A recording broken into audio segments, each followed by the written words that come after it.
Hello అందరికీ ఎలా ఉన్నారు? అందరూ బాగున్నారా? నేనైతే చాలా చాలా బాగున్నాను. నేను బాగున్నాను కానీ మా చిన్నోడైతే అస్సలు బాగాలేడండి. ఇంకా అందుకోసం అని చెప్పి మేమైతే హాస్పిటల్కి తీసుకొచ్చి ఏమైందో ఏమో తెలియట్లేదు కానీ ఈ మధ్య మా చిన్నోడైతే అస్సలు బాగుండట్లేదు. మొన్నట్లో ఒక 1 వీక్ బ్యాక్ అట్లా మోషన్స్ అయినాయి. ఇంకా అవి తగ్గిపోయి ఇప్పుడే కొంచెం హెల్తీగా ఉండి ఆడుకుంటున్నాడు అనే టైంకి ఇప్పుడైతే మళ్ళీ ఫీవర్ అయితే అటాక్ చేసింది. ఫీవర్, కోల్డ్, కాఫ్ 3 ఒకటేసారి అటాక్ చేసేసరికి వాడైతే తట్టుకోలేకపోయాడు. వాడికంటే ఎక్కువ బాధ అయితే నాకే ఉంది. నాకేమైనా భరిస్తా కానీ నా కొడుకు ఏమన్నా అయితే మా టెన్షన్ అయితే పెరిగిపోతుంది. ఎందుకు ఏమైంది, ఇట్లా ఎందుకు అవుతుంది, వీడికి ఎందుకు అవుతుంది అని అయితే బాగా భయం అవుతుంది నాకు.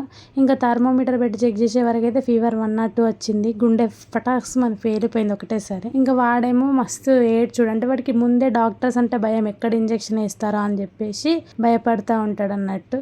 అంతా ఓకే అమ్మ, ఒకవేళ తగ్గకపోతే బ్లడ్ టెస్ట్ చేద్దామని చెప్పిండు డాక్టర్ అయితే. ఇంకా మేమైతే మెడిసిన్స్ తీసుకొని అయితే ఇంటికి వెళ్ళిపోయినాం. Okay bye. మరి మీ పిల్లలు జాగ్రత్త. కొంచెం ఫీవర్ రాగానే డాక్టర్ని కన్సల్ట్ చేయండి.